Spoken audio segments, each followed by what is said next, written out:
Guys, I think I might have found the best way to get revenge on someone without lifting a finger. This is probably about like the most peaceful but brutal thing like ever, but hear me out. Isn't she pretty? We present to you Around Productions.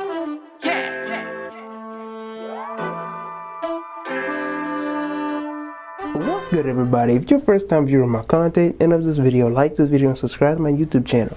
So today, my lovely mi amiga Sierra, Simopes.Life, I hope I said that right. Miss Simopes.Life, aka Sierra, made this lovely video on TikTok. She has went viral. I never forget the day that she went viral and she told me about it. And she has a beautiful platform, have all her little fans all up in there. So y'all go support her. So follow her. I'm trying to tell her to get a YouTube because people would really love her YouTube. But follow her on TikTok, follow her on Instagram. She makes great content, and who wouldn't want to see this on their timeline every day? I mean, really. Really. Anyways, she hits on in this video is beautifully put out in terms of ignoring people who try to contaminate your energy.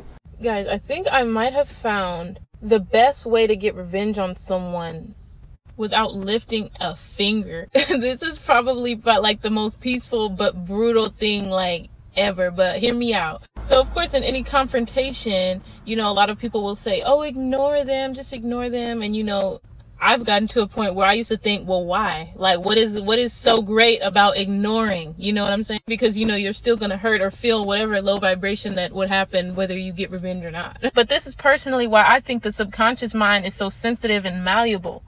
In one of my other TikToks, I had this like epiphany, and I was snooping on Google one day, and I find that the word soul in English means psyche in Greek, aka psyche. And as you can see, I was really excited about the epiphany I just had. So in order for any of us to exist, we all had to have been thought about by another consciousness. So now we get to a movie called Coco. If you haven't seen this, don't say nothing, go watch it. But it is about a boy named Miguel, and he goes to the spiritual realm on accident and finds his great-great-grandfather. And the whole adventure of the movie was to get his great-grandmother not to forget her father, which was his great-grandpa that he found in the spiritual realm. Because if Miguel didn't get her to remember her father, there would be what was called the final death, where beings in the spiritual realm disappeared if their family members didn't remember them. Egyptians also believe that to speak someone's name or remember them is to have them live again.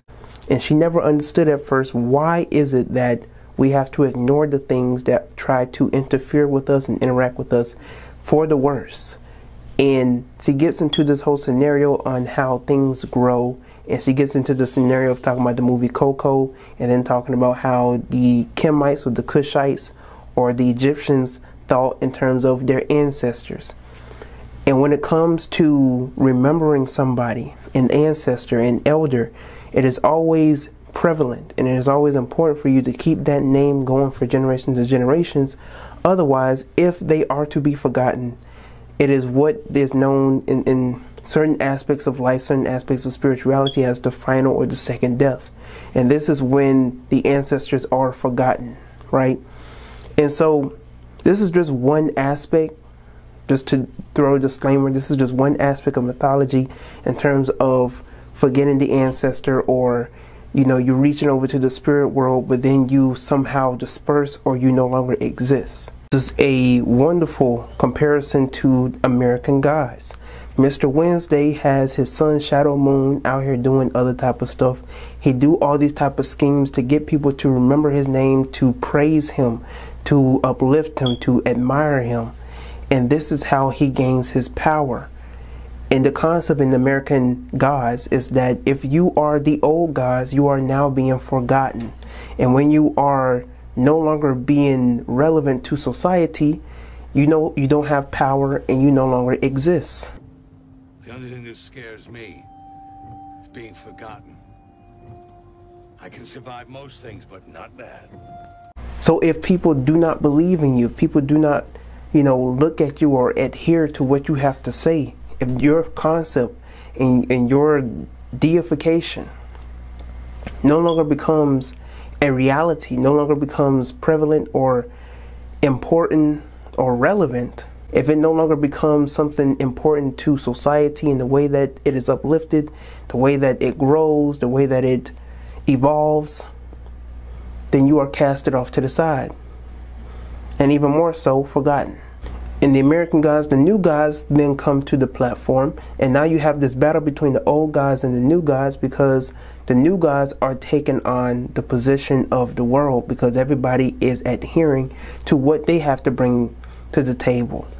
And so what the new gods are bringing to the table is in competition, and it is even more so a threat to the life and to the existence of the old gods. So it's a very interesting concept what you see here with it's a very interesting concept that you see here when it concerns the old gods and the new gods being remembered and being forgotten. That's why Jesus is such an important, not only an important, but a powerful figure concerning people that believe in him. He's doing very well for himself these days. And how many colors does Jesus come in? Well, you got your white Jesuit-style Jesus, you got your black African Jesus, you got your brown Mexican Jesus, you got your swarthy Greek Jesus. Yeah, well, that's a lot of Jesus. There's a lot of need for Jesus, so there's a lot of Jesus. Well, the Mexican Jesus came here the same way a lot of Mexicans do, illegally. Now, let's not be racial. You can ask him, he'll tell you. He waded across the Rio Grande, his back as wet as the epithet suggests. It's all in the mind. So if you keep giving your brain power and your energy to people that aren't relevant, you give them power. This is why when you see in the government, people always want to talk about F the police, F the people, F the this, that, and that. And they riot, they get in an uproar, and they always want to complain and argue and all this type of stuff. You're giving them power. Every time that you want to say bump the government, bump this, bump that, every time you want to make songs about it, you want to sing about it, F the police coming straight from the underground, you had it bad because he's brown, all that type of stuff. You want to make a song about how Black Lives Matter, you just want to live, and how you're being oppressed by these certain people. You're giving them power. Because even subconsciously, you see yourself as inferior. I would never sing the praises of my enemies. But for some reason, black people love doing this. We shall overcome. We shall overcome. We shall overcome someday. All the time. You have to stop singing the praises of your enemies. Let that energy be put into you and what you can do for yourself. Stop paying attention to things that you can't control. I made a video about this. And I just made a recent video on talking about how you learn to respond and not to react. These are prevalent things that you have to keep in mind. But until next time on Toronto, thank you for watching this video. If you like what I say, if you did not like what I say, let your thoughts be in the comment section below. Until next time on Toronto, again, thank you for watching this video. Like this video, subscribe to my YouTube channel, and share this video with other people. Until next time on Toronto, and I am out. You know I will provide that good shit for you. You know I will provide that good shit for you. You know I will provide that good shit for you. You know I will. Look like Papa got a brand new bag. Any man who mad, tell him ooh fucking fam too bad. Known to spit with the coldest with no particular motive. I've grown a bit so I've noticed what phony bitches are bogus. I bring doom to any MF, I'm a mad villain. I son niggas, my songs give you a dad feeling. The groovy new emperor, known to move temperatures. Life's a bitch but she keeps sending me nude pics of her. She let it all hang out without shame. Through stories of each previous spouse about fame. Trying to remove a skirt made of doubt and clout games. Then penetrate her until her mouth spit out change. Nevertheless, they can't measure my fresh. No rest till the devil is stressed. Tell him I'm blessed. I'm smiling, staring down a barrel of fear. Any compare